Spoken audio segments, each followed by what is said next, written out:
Recently, MMA Judge Douglas Crosby has come under fire. We have obtained lost podcast footage of a conversation between Chael Sonnen and Doug Crosby with regard to judging ethics. This may change your mind about Douglas Crosby, or it may not. This is not part 3. Camera follows Mickey out behind him. There's a second camera hiding behind there. We follow Mickey around, all the way around.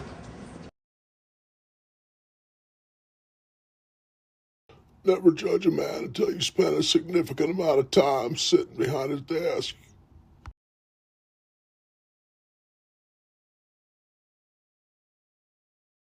I'm joined now by a longtime guest of the show. You guys probably haven't heard his voice in a while. I'm talking about none other than Douglas Crosby. Douglas, first off, hello. Now, well, I'm here to help as always. I'm known for being forthright, direct, and helpful. You are. You're things that I'm very well known for, particularly on this show. So. Oh yeah. I think I've kind of made that clear. All right, Douglas. So I got to tell you, I haven't seen you much lately. You haven't been judging as much. I mean, I felt like every time I turned the TV on to watch MMA, you were judging somewhere. I haven't seen you in a little bit. What's been going on? I've been around a bit. I think I did that garden show, and I just got back from London, and I got some assignments coming up. But it's been, well, first of all, my regular job kind of has to take precedence. I've been traveling a lot with that. I was open Reykjavik for a while, and I was doing a couple of commercials and haven't had a lot of time. But also because I think the landscape is changing. I'm not sure which direction, but I think the landscape is changing a bit. And it's I had spoken to you, and I had spoken to other people, too, for the last couple of years about what went on in New Jersey.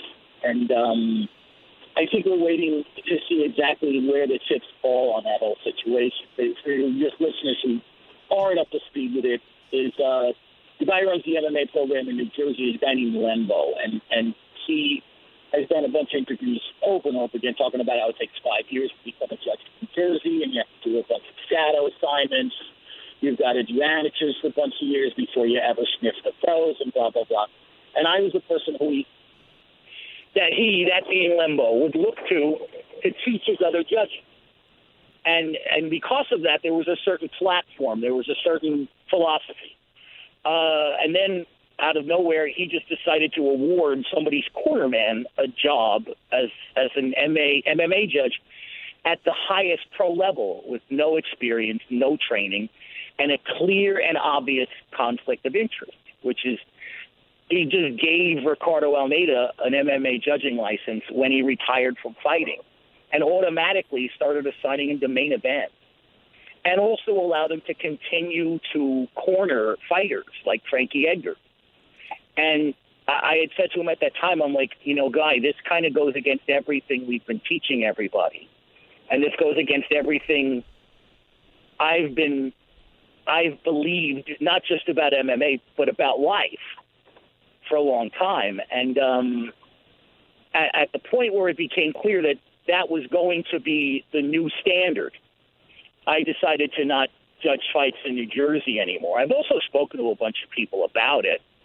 I mean, I spoke with Tim Lukanoff, who was the president of the ABC at the time it happened. And he basically said, well, I don't know anything about it. And I said, but I'm telling you about it. And it was like he put his hands over his ears and said, I just don't want to hear about it. I also asked for guidance and direction from other administrators I'd worked for, like Bernie Profato in Ohio. Refused to comment on it.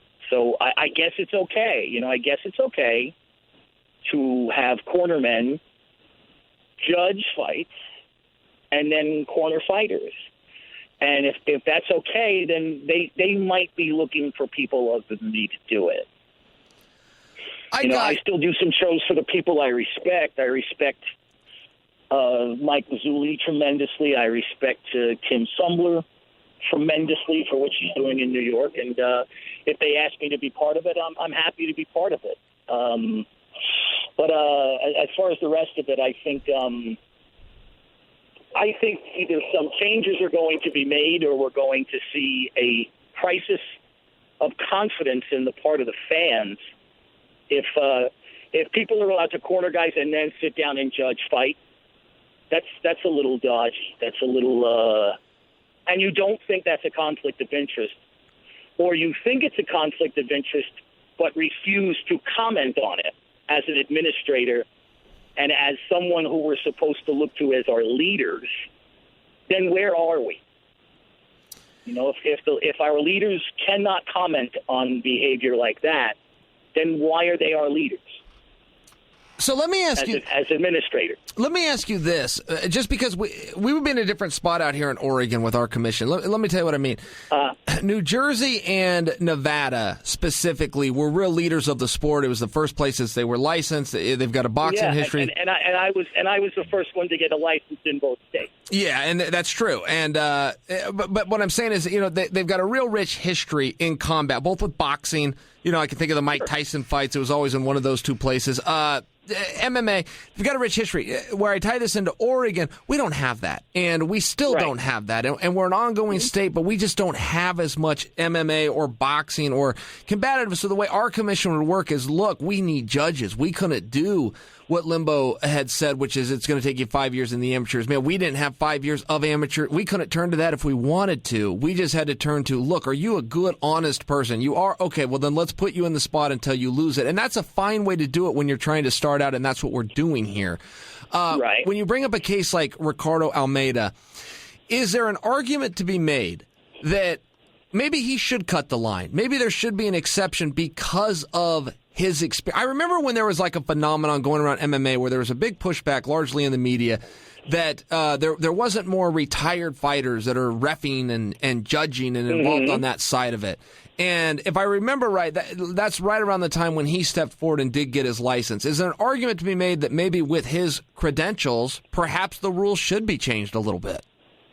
Well, first of all, if we have standards, then those standards should be unilateral. They should be applied to everyone. If you say then that number one, Ricardo Almeida, because he has MMA experience, is a better judge, then you're creating a tier system among the judges and using his experiences as a criteria to create that tier system. Number two is if you're saying that you need judges like a kind of lifeboat mentality, like we need whoever we can get, grab an oar and row, well, then that puts the lie to the fact that those guys in New Jersey said that they had spent all these years training judges and had the best program for training judges. And I was part of that program. I was the person who was charged with implementing that program and teaching other judges. So if you want to say, well, we had nobody, that's why we gave it to Ricardo. Okay, great, then you failed as an administrator. But there were other people. There were plenty of other people. Not only that, in Ricardo's case in particular, it's not only someone who's a former fighter, but it's someone who continues to corner fighters who fight in New Jersey. And that is a clear and obvious conflict of interest. Yeah, that's a relevant point. Everybody knows it. It's not something we all share the same reality when it comes to this situation. We don't all share the same sense of disgust pertaining to that reality. And there are some people, I've had conversations with people, hey, man, they get put on a boo-boo lip at the show, and they go, hey, man, Nick's a good guy, man. What are you doing? Be a man. I'll say, number one, I'm not mad at Nick. Number two, I didn't say Nick isn't a good guy. Whether he is or not is up to them. I don't know. But all I'm saying is this is what he said. This is what he did. Do you think it's right or wrong? And it says a lot about how people react to it as much as the act itself. You know, evil thrives when good men do nothing. You know, in 1935 and 36 and 37, when it became clear to everybody that what was going on in Germany was evil, some good men did nothing. And then other people got marched into ovens. And one of the smartest things Eisenhower did was he forced German people to tour the concentration camps after the liberation of Germany, to say this is what happened in your country. This is what you failed to fix. This is what you allowed to happen. So the people who allow what goes on in New Jersey to exist are as guilty as the people who do it, in my opinion. Larry hasn't. For an example, he knows Ricardo Almeida has clear and obvious conflict of interest, but he allows Nick to assign him to shows. He allows him to judge fights. And in New Jersey in particular, I've said this to you in other instances, it's like 10,000 people lost their jobs in Atlantic City in the last couple of years. 10,000 people are no longer employed because casinos are closed down there. They're closing fast, and it's bad. And people don't know what to do. And I think the last thing you need is the type of crisis of confidence that fans are inevitably going to feel when they see a guy who corners guys, has financial interests in the guys who are fighting. I mean, you could see Ricardo on TV doing it. I mean, I'm not making this up. You can see it for yourself. And then just sitting down and judging fights with guys his guys have fought. You know, it's like you mentioned Jose Aldo. He judged a fight between Jose Aldo and Lamas in 2014 after Aldo had already beaten Frankie. Like, how can you say there aren't three better people to do that for the sake of your own commission's image? How can you say there aren't three better people to do it? You know, like I said, is it a lifeboat thing? Well, Ricardo's the only guy we have. Well, then why'd you spend all the time training these other people? Did they all fail? Or are you doing it because you're friends with Ricardo? Or are you doing it because Ricardo has relationships with a company like Dead Serious that also does MMA Hall of Fame events that Nick speaks at and goes to and eats at? I mean, you didn't have to be the world's best. You didn't have to be Joe Kenda to figure this one out. I mean, they could have given this one to Clouseau and he could have solved it. But it goes on. It continues. And that's one of the reasons why I'm kind of selective of the shows I do. I will judge for people I respect. I respect Mike Mazzulli. I respect Kim Sumbler. There's a bunch of other people I respect whose names are leaving out, but the people I don't need to work for. Well, I gotcha. I really didn't know much about that. I'm sorry I don't have a take on that, but that is interesting. I could just tell you in Oregon, you know, we can't get licensed for both. Like, by example, I can't get a cornerman's license in Oregon because I have a promoter's license. Right. So that conflict would instantly disqualify me. But I'm not an expert on all these rules. I mean, there's other people in that system who promote shows and also are cornermen too. Just like I said, there's violent felons out there too. There's the MMA violent felon in Long Island who not far off War Machine. But like I said, you could speculate that on your own and figure out who it is.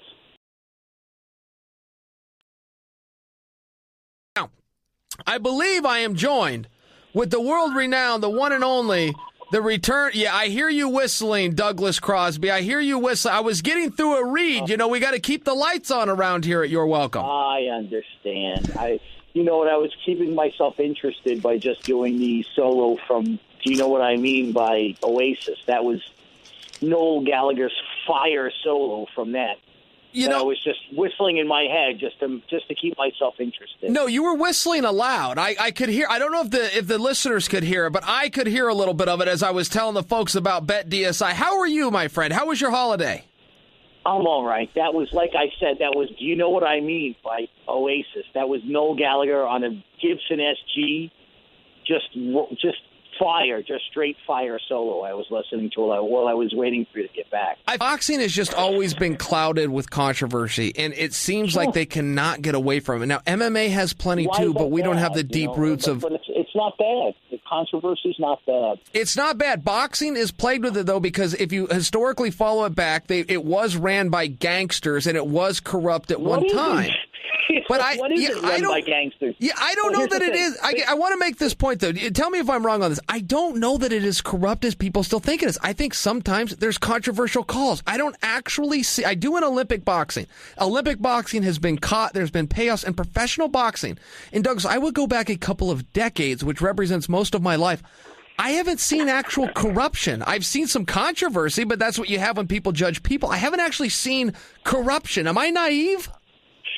Well, I don't know, but here's the thing. I live in New York City, right? And so for years we were told, right, that John Gotti, criminal mastermind, was responsible for, corruption as far as the fish market and, even the milk deliveries, whatever cost money John Gotti was involved in. Okay, great. So we spent millions of dollars to prosecute John Gotti, right? Okay, great. So finally, after trial, we put him away. But what I noticed is that in my neighborhood, milk didn't cost less money because John Gotti was in jail. It's not like I went to buy milk after he got convicted, and they said, you know what, this used to cost $2.75, but now that the Teflon Don is locked up, it costs $2.35. It's like it didn't cost less money because John Gotti was locked up. So I'm not sure exactly how you define and how you quantify corruption.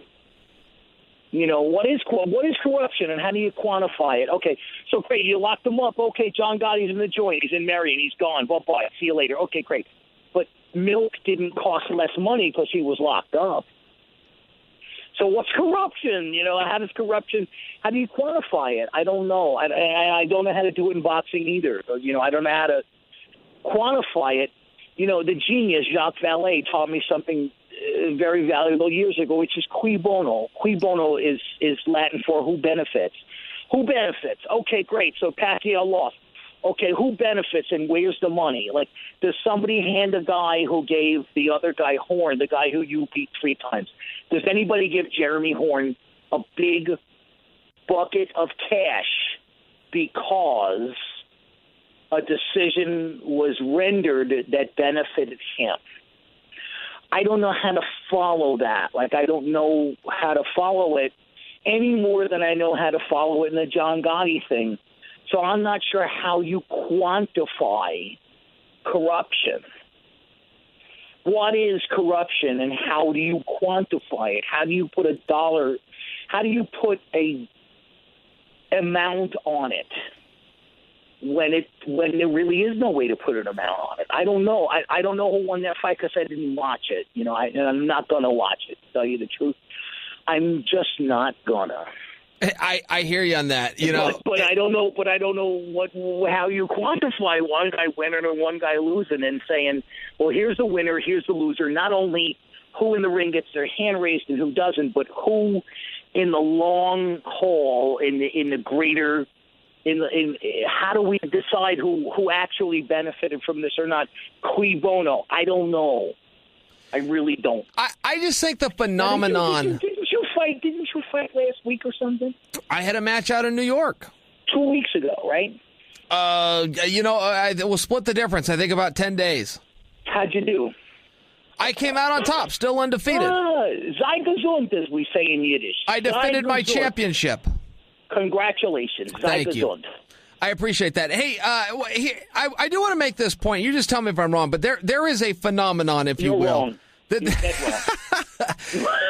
Of corruption in boxing, and they're never going to shake that. Every time there's a call that somebody doesn't agree with, how do you trace the money around? Like, that's the problem with any of that. It's like, how do you chase the money around and find out that somebody earned money from corruption and then spent the money somewhere else? But Douglas, I think we're saying the same thing right now. It just sounds like we're arguing. Why are we arguing? Right. I'm not sure why we're arguing. I'm pretty sure we're making the same point. Then just stop right there. But the history of boxing, which at one time was correct, it's why the commissions came in as well as came in.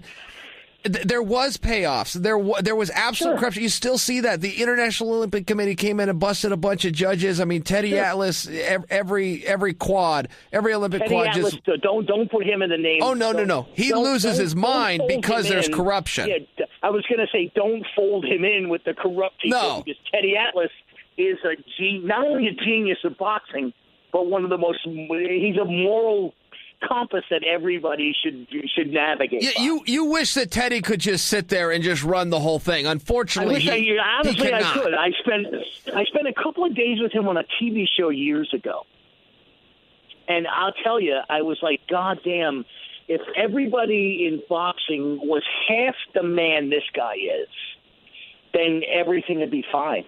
If you're going to tell a Teddy Atlas story, then I'll tell my Teddy Atlas story. So I got to work with him one day. He was in as like a contributor. I don't know the word, but it was a boxing show, and he was there to make sure that technical advisor. Thank you very much. That's advisor was the word I was looking for. Anyway, I got to have lunch with him. Yeah, I got to have lunch with him. That's what I had him there for. He was fucking fantastic. Yeah, so I asked him a question, and this is before I would be on anybody's radar. This was a number of years ago, but I got to have lunch with him, and as a big fan, I asked him a question because I'm a southpaw. I said, look, I'm having troubles. I was having trouble with a sparring partner, and I wanted to learn how to land my left hand and do some setups different. I just asked him about it at lunch, probably the last thing he wanted to get roped into. And so He answered my question as we're eating. I couldn't have, it's Teddy Atlas. How am I not going to ask him if I have a technical question? So I ask him the question, and he does his best as, we're cutting up our chicken or whatever, and that's the end of that. Well, at the end of the day, which represents about 8 hours later, he's offset. He's been released. He comes over and finds me and says, hey, I was thinking about your question. I want to answer it. So then we square up, and he spends about 15 minutes working with me on, it was like, I needed to step off at an angle as the guy comes in, and that's where I land my shot. I just thought it was a very nice thing. All that time removed, and he was now released after a long day, and he came over to find me and better answer a question that I asked him in passing over lunch. 10 years, 12 years ago, whenever that was, I've never forgot it. Well, it's funny because if you remember what I was whistling before you tagged me in. Oasis. Yeah, and that was a guy. The solo I'm trying to whistle badly is from a song called "Do You Know What I Mean?" And Noel Gallagher, who is the guitarist from Oasis, is kind of like the Teddy Atlas of music. He's one of those truth tellers who has no fear, even when it means that he loses points diplomatically. And I'm not here to listen. I don't make any money off Oasis records, but Noel Gallagher is the Teddy Atlas of music. He's one of those guys who does not care how what he says affects the people he says it to, but who has a relentless commitment to what he does and why he does it. Time approaches that will, with due decision, make us know what we shall say we have and what we owe. So we're going to find out in a minute.